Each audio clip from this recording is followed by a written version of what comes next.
Hey everybody, welcome in, bienvenue sur ma chaîne. Aujourd'hui on se retrouve pour une vidéo contouring et je vais te montrer comment réaliser un contouring on fleeky babe. Du coup aujourd'hui je vais te montrer toutes les bases pour réaliser un contouring. On va voir les deux façons de faire un contouring, c'est-à-dire contouring poudre, contouring crème.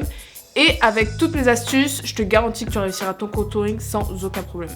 Du coup je te laisse avec la suite de la vidéo et on se retrouve on fleek make-upé comme ça à la fin.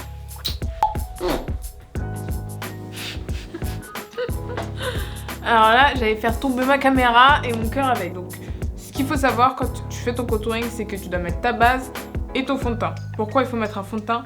Parce que le fond de teint, il va permettre d'unifier ton teint et de bien travailler ton contouring par-dessus. Si tu fais un contouring sur un teint qui n'est pas corrigé, où il n'y a pas au moins une bébé crème, ça ne sera pas aussi joli et ça va pas ressortir aussi bien. On va du coup commencer par le contouring poudre. Tu vas l'appliquer de façon à creuser, sculpter. Et généralement, tu dois le choisir avec un sous-ton neutre à froid. C'est-à-dire que c'est quelque chose qui doit être le plus neutre possible parce que c'est vraiment une ombre que tu vas venir déposer sur ton visage pour créer un effet d'optique. Du coup, mon teint est fait, on va passer à l'anti-cerne. Alors, l'anti-cerne, ça va être le côté clair du contouring. Vous voyez que dans le contouring, je mettrai une image ici, on a les zones foncées et les zones claires. Les zones claires, ça va être donc au niveau de l'anti-cerne, donc sous les yeux, sur la zone T. Et vous pouvez en mettre légèrement de part et d'autre de la mâchoire.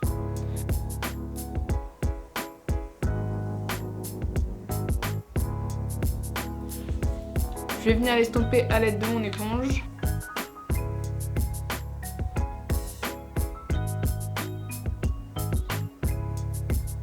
Et vous voyez, je le mets à ce niveau-là, comme ça donne un effet liftant. Et ça, c'est une sorte de contouring, tu vois. Voilà, du coup, là j'ai mis mon anti-cerne. Je vais en mettre 2 touches à ce niveau-là. Et vous voyez, ça va créer une lumière qui va être super bien contrastée avec le côté foncé qu'on va apporter avec la poudre. J'ai appliqué mon anti-cerne et on va passer à la poudre. On va venir prendre... Alors, dans le commerce, vous allez avoir des palettes contouring comme ça. Où là, tu vas avoir plusieurs couleurs de foncé, plusieurs couleurs de clair, dont un highlighter. J'utilise la poudre de baking de chez Fenty Beauty. Je viens d'ouvrir, donc je ne peux pas prendre tout le produit. Ça se présente comme ceci. Je viens prendre mon éponge, j'en tapote légèrement. Et je vais venir en mettre au niveau de mon anti-cerne. Ce que ça va faire, c'est que ça va fixer et en même temps illuminer. Donc à ce niveau-là. Et légèrement au niveau de ma mâchoire. Si tu veux accentuer le côté contouring, tu peux venir jusqu'aux commissures de tes lèvres.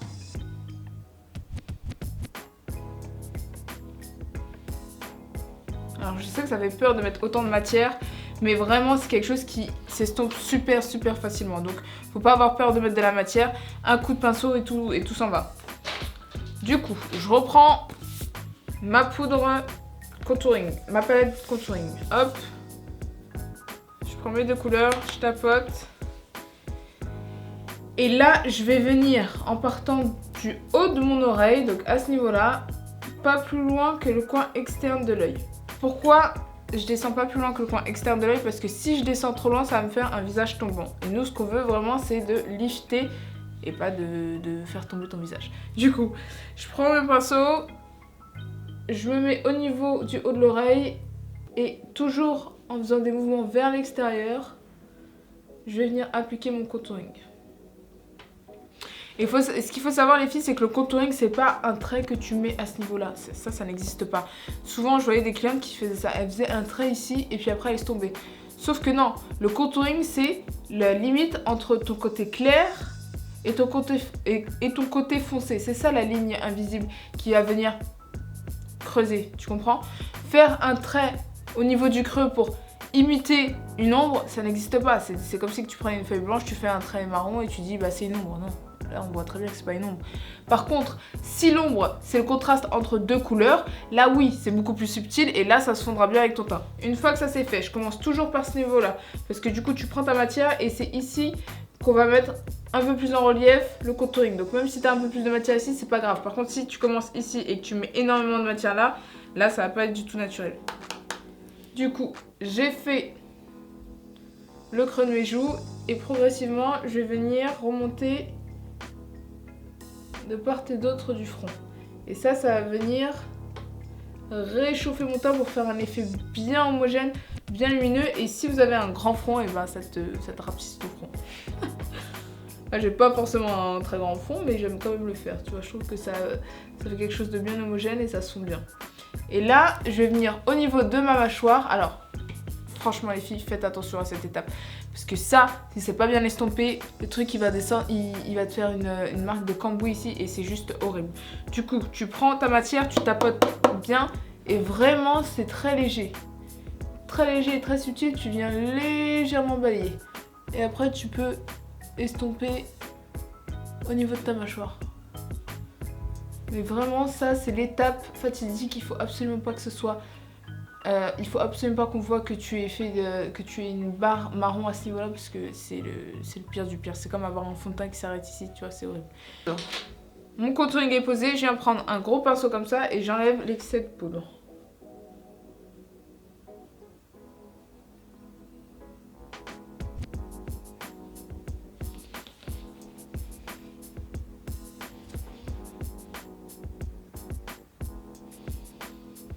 Tu vois le côté creusé du visage. Regarde la différence entre ce côté-là où il n'y a strictement rien et ce côté-là. C'est fou, non? Toujours estomper vers le dessus. Tu vois, jamais vers le bas, toujours vers l'intérieur, le dessus. Petite astuce pour une ombre à paupières naturelle et un contouring du nez hyper naturel. Tu prends un pinceau fluffy comme ça, donc un pinceau pour les yeux. Tu prends ta matière, ton contouring. Et tu vas venir au niveau du creux de l'œil, donc dessiner la banane. Ça fait une sorte de ombre à paupières hyper naturelle. Et une fois que tu as estompé, tu vas, dans la continuité de ton nez, venir étirer ta poudre. Et pourquoi je pars de l'œil et je commence pas directement ici? Parce que si tu commences directement à ce niveau-là, on va voir le début et la fin de ton trait et tout de suite on remarquera que c'est un contouring et que c'est pas du tout naturel. Alors que si tu pars de ta paupière et que tu redescends jusqu'au bout de ton nez, là on va voir quelque chose de beaucoup plus fondu et beaucoup plus naturel. Et enfin, pour avoir un effet d'optique de bouche un peu plus pulpeuse, tu vas en mettre juste en dessous de ta lèvre. Et là, pour le coup, c'est super naturel. Du moins, on voit vraiment pas que t'as triché. Et l'avantage de cette technique, c'est que c'est ultra rapide. C'est quand même plus facile à utiliser. Enfin, du moins, je pense que pour les débutantes, c'est quand même plus facile à utiliser. Tu vois, là, mon contouring est posé. Et on voit tout de suite qu'il y a une très grosse différence entre ce côté-là et ce côté-là. Et maintenant, on va passer au contouring crème que j'adore. J'adore. Franchement, je kiffe trop le contouring crème. Je trouve que ça fait un effet bien fondu, que ça s'imprègne bien avec ton fond de teint et ça fait hyper naturel. C'est beaucoup plus diffus que de la poudre, tu vois. Pourtant, la poudre, c'est quelque chose de facile à utiliser. Mais quand les deux sont bien estompés, ça fera beaucoup plus naturel que ça. Parce que comme c'est une matière liquide, ça se fond mieux sur la peau. Et étant donné qu'on a un fond de teint avant, et bah, du coup, ça va bien se mélanger. Alors que la poudre, ça reste quand même plus en surface. Du coup, je prends mon anti-cerne et là, pour le coup, je vais en mettre un petit peu plus que tout à l'heure. Je vais en mettre sur l'arête du nez. Un peu sur le menton. Et 2 traits au niveau de la mâchoire. Donc je prends un Beauty Blender et je viens estomper ça. Moi j'utilise une Beauty Blender parce que c'est quand même beaucoup plus facile pour moi. Mais vous pouvez utiliser un pinceau. Ça c'est vraiment selon vos goûts. Hop, et je viens estomper.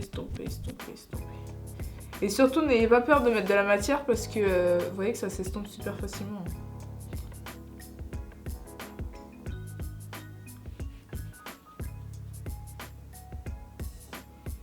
Et maintenant, je vais passer au contouring. Donc, moi, ce que je fais, c'est que j'utilise un pinceau. Celui-là, c'est le pinceau 09 de chez NYX. Pareil, je mettrai en barre d'infos. C'est un pinceau anti-cerne. Et en fait, j'utilise pour venir placer mon contouring. Parce qu'avec ce genre de crème, bah, il te faut forcément un pinceau pour avoir de la précision. Ou alors, certaines personnes l'appliquent au doigt. Tu peux l'appliquer au doigt ou avec un pinceau pour avoir plus de précision. Donc, pareil, je pars du coin externe, haut de l'oreille. Pas plus loin que le coin externe de l'œil. Prends un pinceau avec des poils très serrés comme ça pour venir travailler ta matière et l'estomper. Ou alors tu peux utiliser ton éponge. Donc tu prends l'autre côté, donc soit le côté, soit le dessous, et tu viens hop tapoter. Je vais essayer. Moi habituellement j'utilise une éponge. Là, je vais essayer avec ça. Si j'y arrive pas, je peux retirer sur l'éponge. Et ça c'est un pinceau Dior, le numéro 15. Pareil, je mettrai tout en barre d'infos. Tu vois, moi, j'y arrive pas.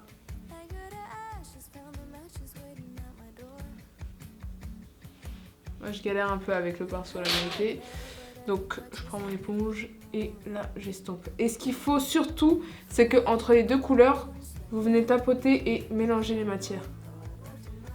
Pour bien estomper et avoir ce côté fondu.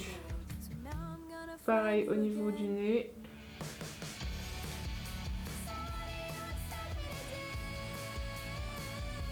Donc là, il y a une tache.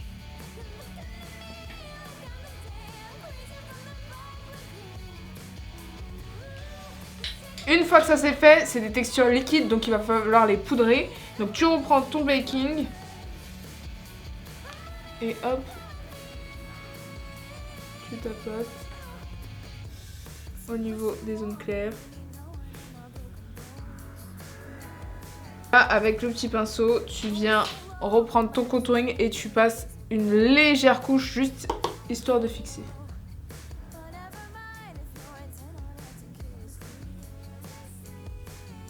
Tu laisses poser, tu fais tes yeux, etc. Et ensuite tu balayes.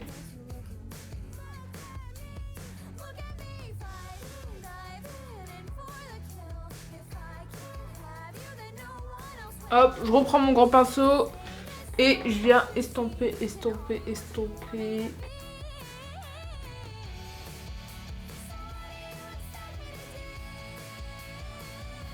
Voilà, bon, je vais pas gâcher ce temps, je vais aller faire un TikTok pour maquiller les yeux et je suis là dans une seconde.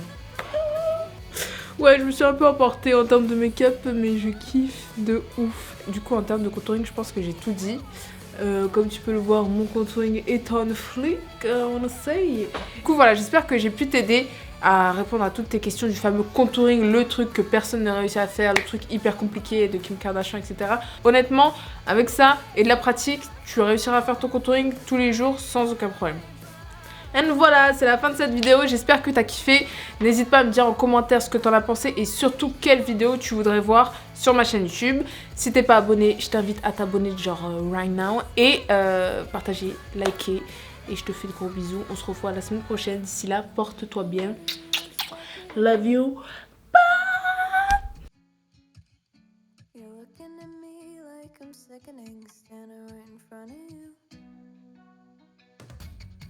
Everything hurts, no, I don't feel well.